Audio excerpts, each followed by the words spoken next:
Oriental blossoms doing what comes natural. They all want to be in films, of course. This is a Hong Kong night school for little starlets learning to twinkle twinkle.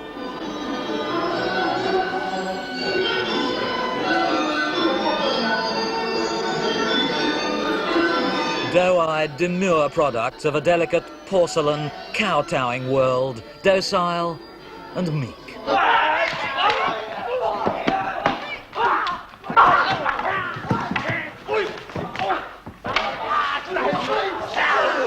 In the next-door classroom, mixing it with student actors, a few practical girls who are more likely to succeed.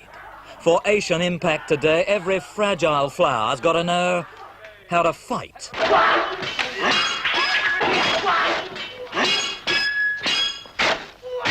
With so much women's lib in the air, it's easy for a chap to lose his head.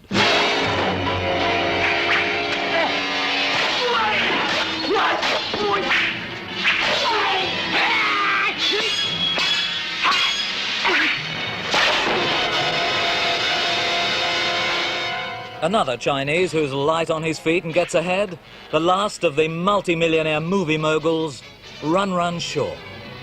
You have heads being chopped off on camera. Mm-hmm. You have entrails being pulled out of bodies on camera. What do you do for an encore? Well, well, we just do it. Run Shaw sits in this remote corner of the Commonwealth doing what Hollywood would love to be doing, making a film every week of the year and a profit at the end of it. With his brother, Run Me, he controls the world's largest privately owned studio and cinema circuit and an annual income of £100 million.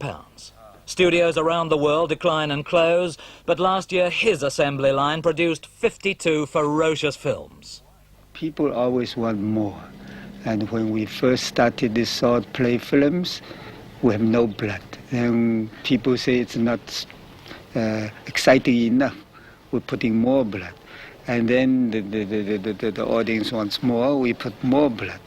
And after so many years, they get a little tired of the blood, so we reduce. And I think in the very near future, we'll cut out all the blood and just action. Just fighting? Just fighting.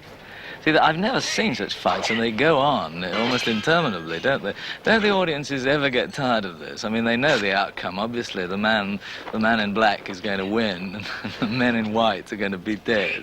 Well, I think people all over the world are like that. For instance, in America, they used to produce Western pictures. And they make something like 200 or 300 Westerns a year, and for 20, 30 years. And I never heard that they are tired of the Western. All the Westerns are the same. I can guess what the people want better than most of the other producers. I guess wrong many times, but I guess a lot of times right. One of Run's right guesses. After occupying Asian cinemas, he's thinking of adding London to his chain of conquered audiences. Well, we watch Westerns, so how about these Easterns? We can take spaghetti cowboys from Italy, so why not chop suey swordsmen from China?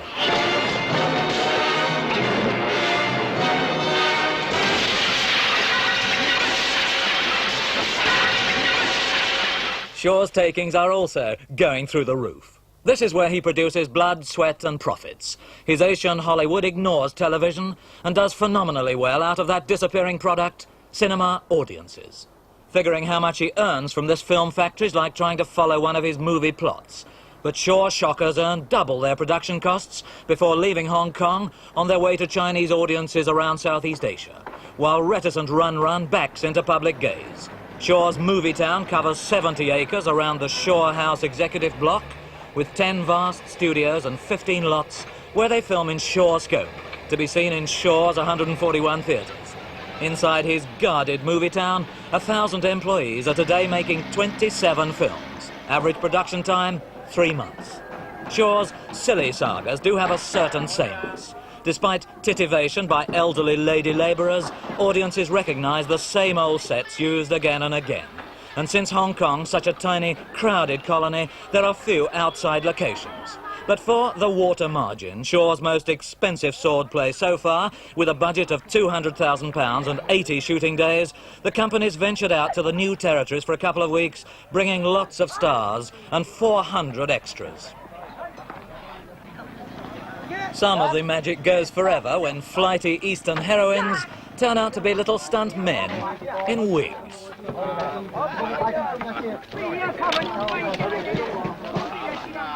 But fight directors and stuntmen are more important here and better paid than the actors, though not all these lighter-than-air men can keep their hair on.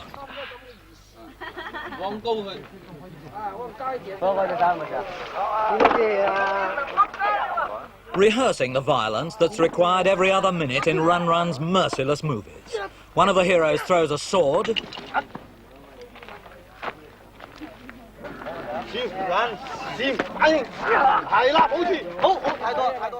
which in the very next scene the heavy catches, would you believe, in his teeth. He gets very cross.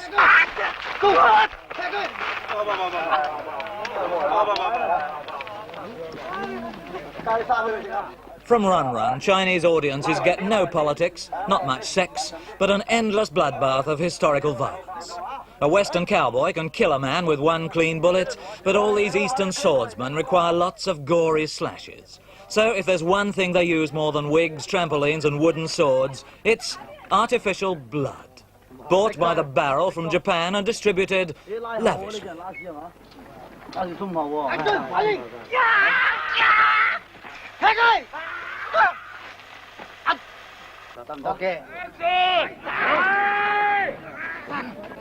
Property men have red paint up to the elbows, and as though that wasn't enough, they tie on the walking wounded pig's intestines, which they also paint red. Any chap who's got the chop needs a potful if he's going to be disemboweled in glorious Eastman colour.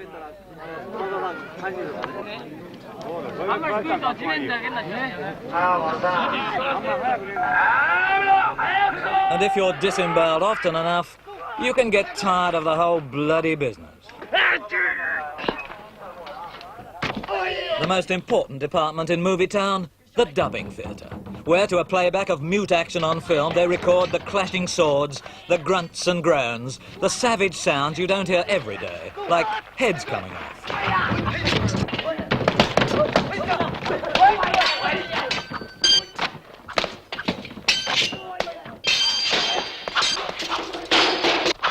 Every sound to be heard in the cinemas created here in cold blood.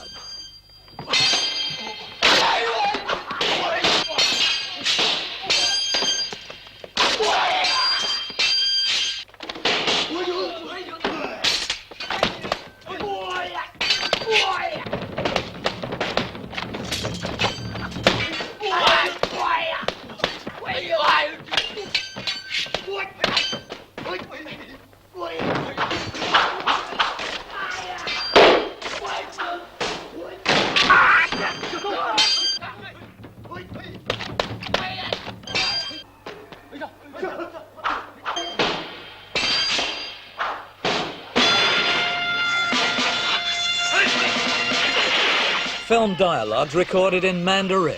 So, improbably, Chinese audiences often can't understand what's being said and depend upon subtitles in Cantonese and English, which have to be read to be disbelieved.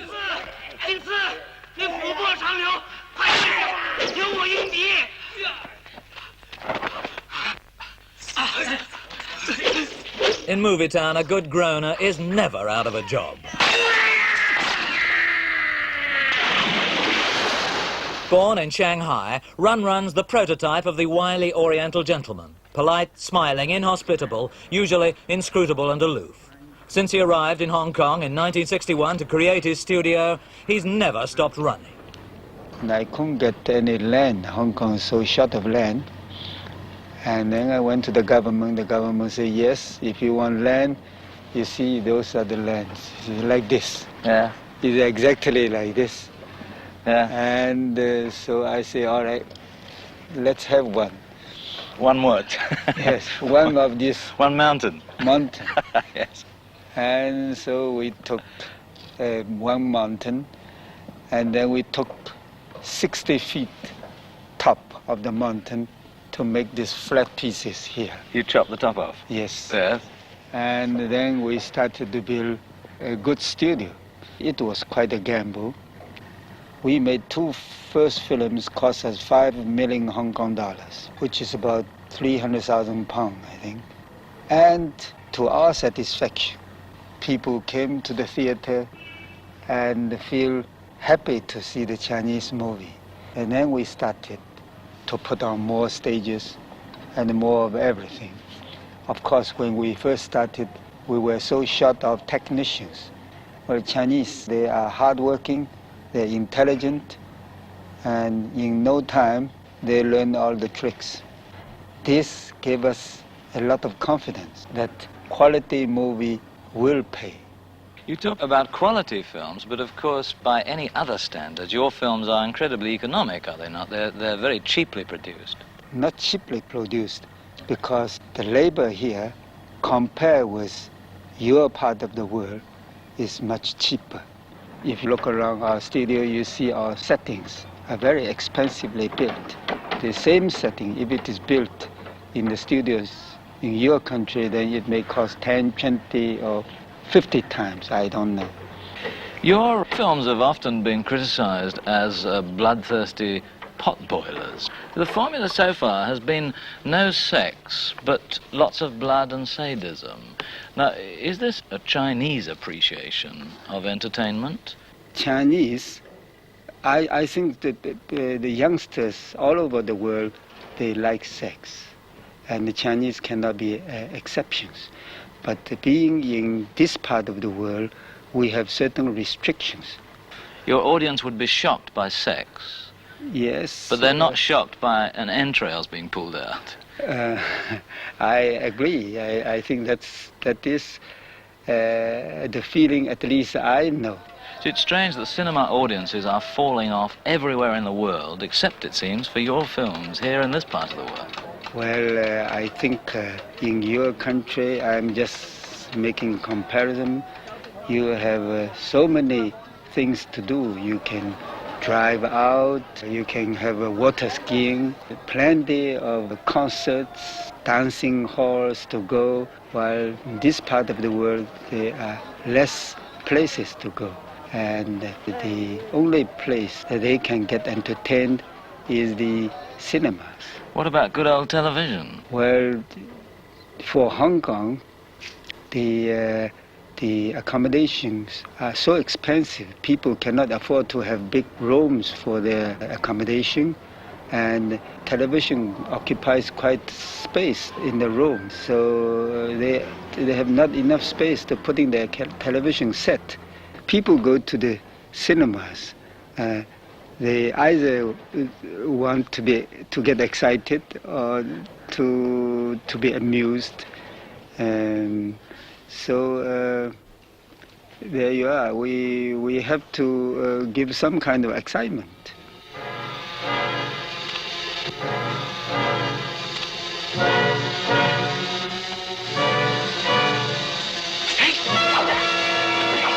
In order to give it a change, we inject some fantasy scenes in the movie. But do you reach a point where they'll accept it no longer, where they'll laugh at it? Well, anything new in the movie they like to see. Like everything else, if you give them too much, then they get tired. But, I mean, they will accept that a woman can fly. Well, in the Chinese books, thousands of volumes, they describe the man can fly and jump, so we follow the books. But there's no point when the audience starts laughing, which is a very corrosive thing. Well, if you're overdoing, they can fly 10 feet, 20 feet, but when you start with 100 feet high, then it's become impossible and the people laugh. That's impossible, I see. 50 feet's all right. What about your stars? Once you've created them, do they ever become temperamental and prima donna-ish? You see, sometimes they're working, 10 or 12 hours a day? Not sometime, or most of the time. Everybody is busy. And they got to work, and this is the business, everybody got to work. And how many films will they make a year, one of your stars? Well, they make between 4 to 6 Each year? each year.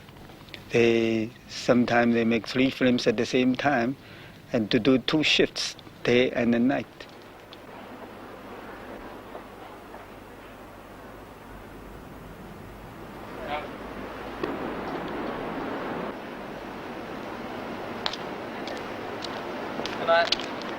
Midnight in Movie Town, but within each studio, the Shaw machine grinds on.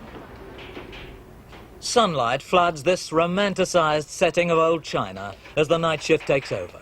If Run Run has a recipe for success, it's plenty of mileage out of everything and everybody, and direct autocratic dealing with staff and artists.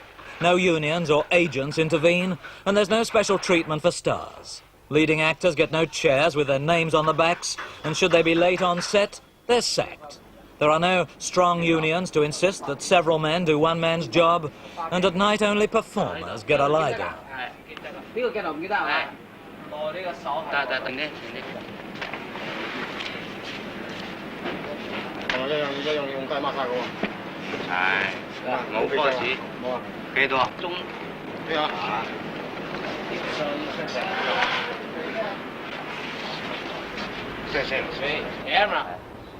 In the studio next door, starlets pursue a more usual activity.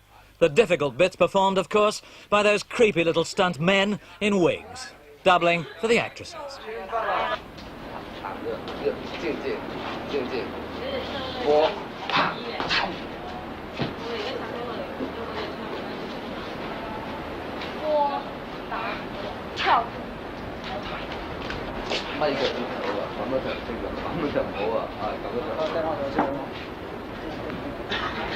OK。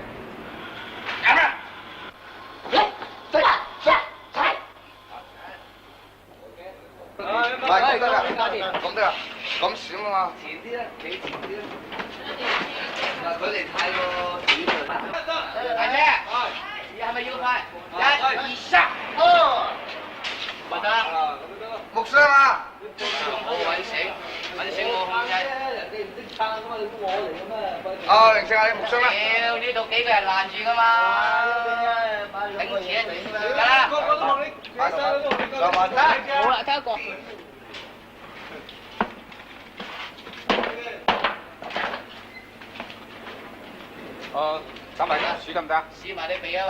In Run Run's movies, there's no limit to the things that can happen to a girl.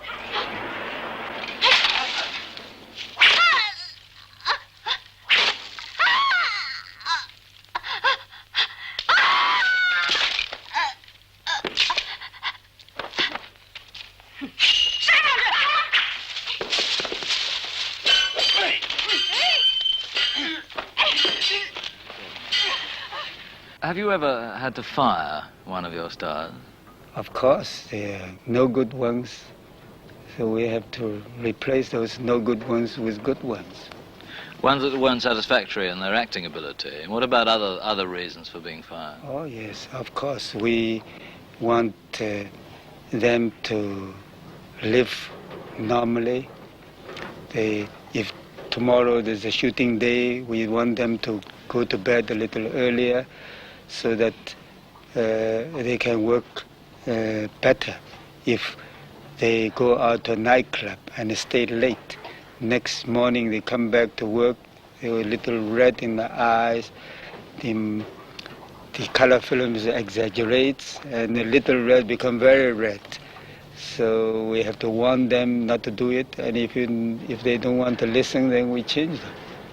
You're also concerned, I believe, about their moral probity, are you not? You expect Yes. your young girls to be chaperoned and so on. Of course we do, but we can do so much and no more. But if you have them living in the dormitories here, you have much more control over them, of course. Yes, of course. We know their movement, the time they leave the dormitory, time they come back. And if they go out too much, we ask questions. Really? Yes. But how do you know? Your gateman checks their time. No, there's every building, a dormitory building, there's one supervisor. And we watch What other limitations would you put upon their private lives? Well, if they are working, it's very strict. If they are not working, we relax. Run Run constantly recruits unknowns to maintain his stable of 82 actors and 38 actresses, most of them living in rather basic dormitories. Today, for our benefit no doubt, Betty Lee Cheng uses the Showplace flat. Faces known throughout Asia, actresses mobbed in Hong Kong streets may be earning only a few pounds for their 60-hour week. But such is the glamour of this unreal world that throughout Southeast Asia, many thousands long to share their confinement, their studio cars. Run Run's stars need looks to suit Oriental tastes, but acting ability is unimportant. Every line they speak will be dubbed by someone else, all that leaping about doubled by stunt men. They'll learn to flash their eyes in close-up, to wield a plywood sword, and go into a chaste clinch with an equally wooden hero. They'll be hard up and harassed, but famous and loved by millions. Even interviewed, like Betty Tsing Pei, by visiting television men.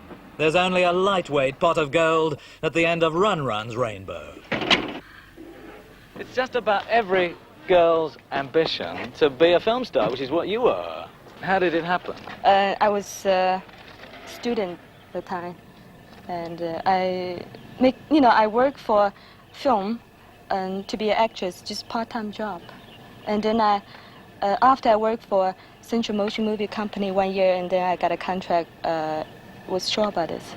And then I decided to come to Hong Kong, to be a professional.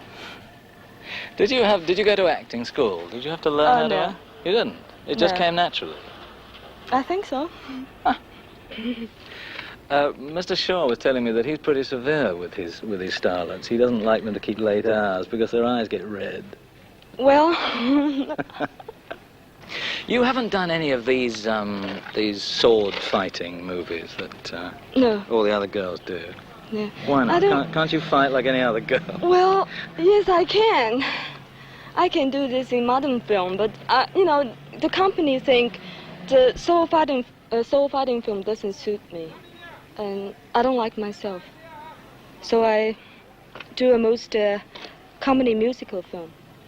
You sing, do you, and that sort of thing? Yeah, I do. Do they use your own voice in your films, or are you dubbed by someone else? Dubbed. Are you? Yeah. Isn't that a pity? Aren't you sorry about that? No, I wanted that way. Really? How many films do you make a year, incidentally? 4 films, yeah. 4. What about love and sex in films? Do you have any sex in your films? Yes, not much. Oh. Not like the European films. How far can you go? How far? Pajamas? No topless? No. Non-permissive Chinese audiences like their stars young. So the luckiest, most talented of these hopefuls, selected from thousands for free training, will be a has-been by the time she's 25. 4 years at drama school wouldn't help. By graduation, they'd be over age. I want to be a TV star. Do you? Not an actress? Well, not an actress in Hong Kong. Oh, why But not? in European. I wish I can be a good actress. Yes. You might be taken under contract by the Shaw people. Maybe if my result is going to be good. I hope to be a best actress. Yes. Movie star. A movie star? Yes. What do you think about the Shaw movies, incidentally? What about all this sword play and the fighting? Do you like them? Very much. Do you? All that blood? What? All that blood? Mm-hmm. People's heads being chopped off? Bloody smell, I like it. Very exciting. I like it. I like bloody smell. Very exciting. I don't understand this, because you're supposed to be delicate, fragile little girls. How can you like all this, people having their stomachs opened up and their heads chopped off?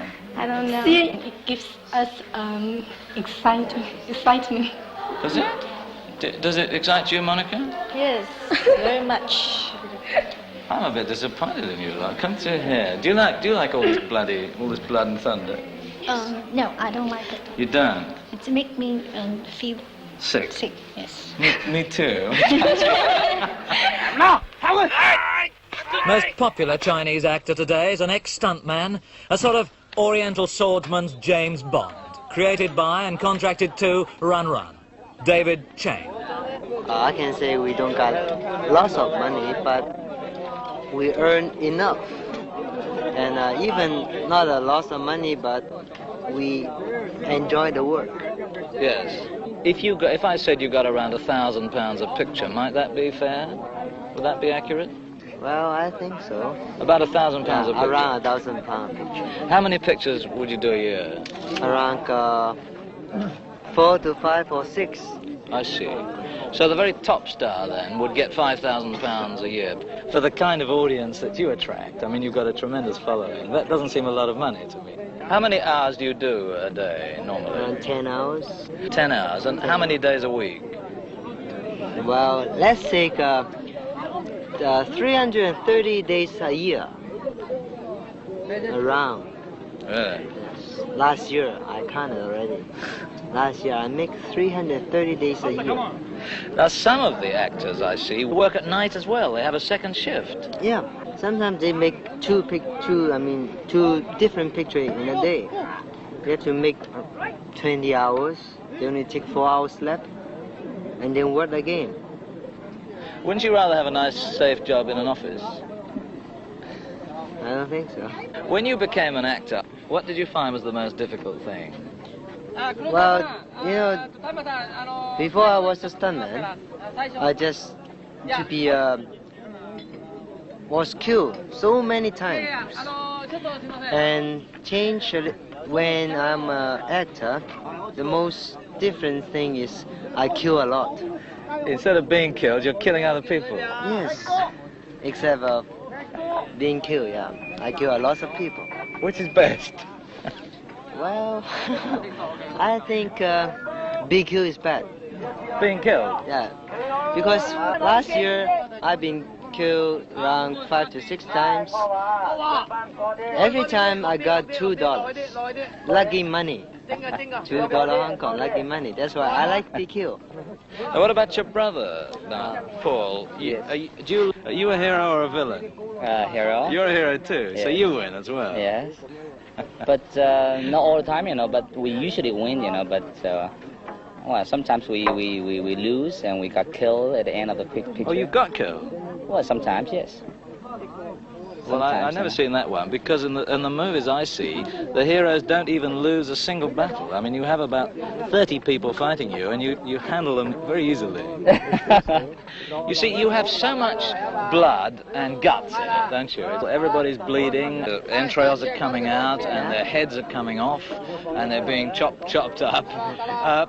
I think it's too much for Western taste, don't you see it? Well, me also, I can't take it, because we're making this because of our Chinese audience. They like to see it. Why are they so bloodthirsty, the Chinese? Well, not because they're so, bloodthirsty, right? But they all like to see the hero kill lots of people. Because for the Oriental people, including Hong Kong people and the Taiwan people and any other places, those people, they are living a very unsteady life, you know, and they are looking for excitement. They're seeking for money and all this, you know, they're working for money, they're working, you know. Yes. And after they work, I think they are very much looking for the excitement, you know. Yes. So they, if they go, you know, paying a little money and go to the cinema and to see the picture, they love to see all this excitement, you know, bleeding and you know, like you just said, you know, cutting off the head or something like this, you know. Yeah. But what about love or sex or music or singing or happiness? What about that sort of old-fashioned stuff? Well, but not nowadays, you know. I mean, people. The audience now they don't appreciate, you know, these kind of films. No, not anymore. They rather like the sword fighting films, you know. Just blood. You can say that again. I think so. Run Run's built a monolithic mansion inside his movie town compound so he can oversee his empire and be safe from kidnappers. His 2 barrister sons were snatched, one ransomed for a large sum, the other escaping from the gang's car. But so far, no reckless gangsters risked a go at Run Run. When I was in Singapore, many years ago, 10 years ago, when the kidnapping business was very serious, I had my car well fixed, like electrical shock. I had wireless siren, and I have another electric siren. Once I press the button in the car, then the siren will make plenty of noise, and anybody touches the car, he will get a shock. I've seen it said that you personally are worth more than £20 million. I cannot tell you how much I'm worth. In fact, I don't know. But I never worry about money, and all I know is I have enough to feed my children, my grandchildren, and the great-grandchildren. Do you have any interests outside the movie business? Yes. I have a lot of other businesses, real estate, banking, and other businesses. Well, that's all money again. I was really thinking something outside the financial field. Well, it's somehow or other it's tie-in with my business. We have printing businesses. We publish magazines. We print our own tickets. We have so many theaters. We have a chain of 141 theaters that we own. So we need all those subsidiary companies to keep our theaters going. But if you'd ever take a holiday, what would you do?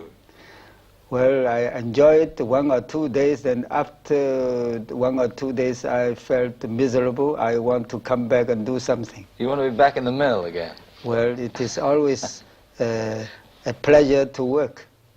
What sort of films do you prefer yourself, incidentally? Well, I like artistic films and light,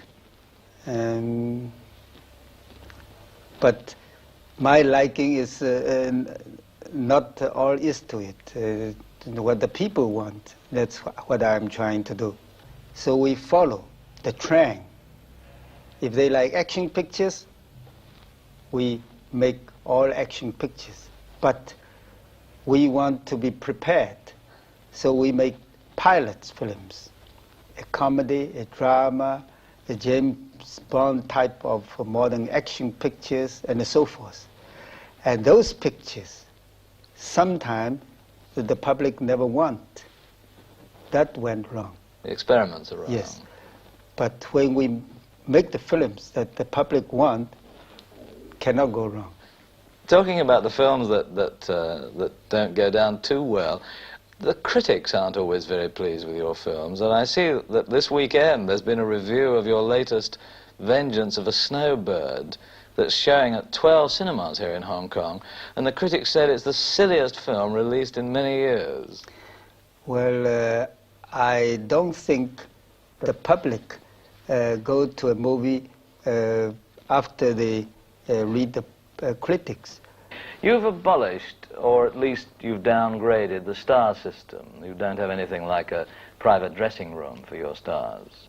There's no secret in this business. Once you have to depend on the stars, then it becomes a headache, and you will have troubles from the stars all the time.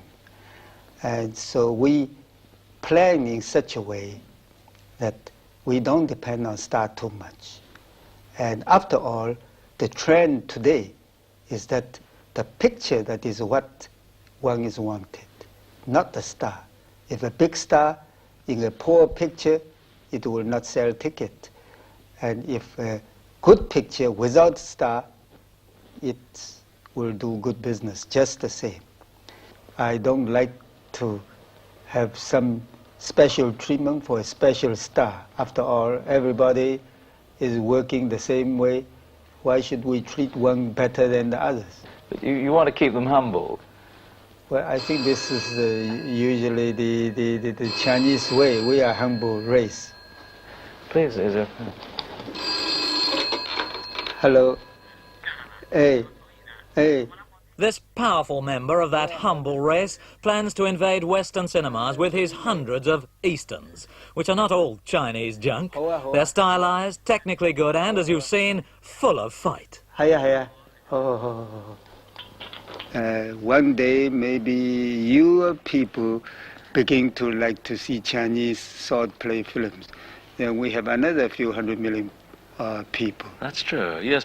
You've already got cinemas in the United States, and you're thinking of opening one in London, I gather. Yes, we like to open theaters in all the key spots all over the world and to introduce Chinese films.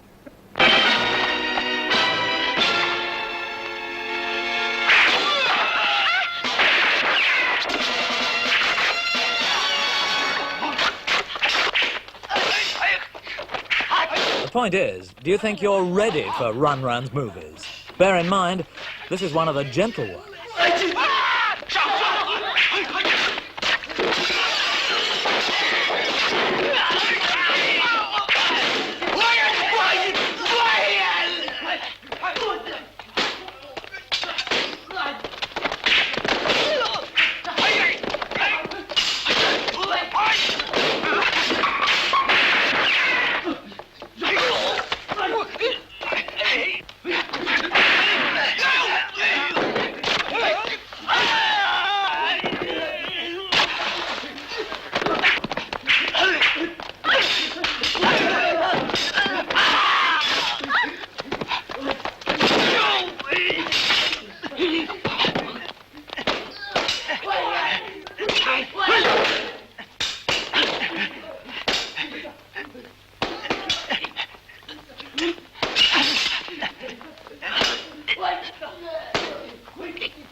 关老板，你真英雄！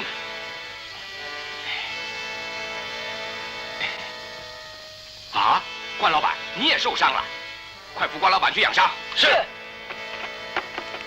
不用了。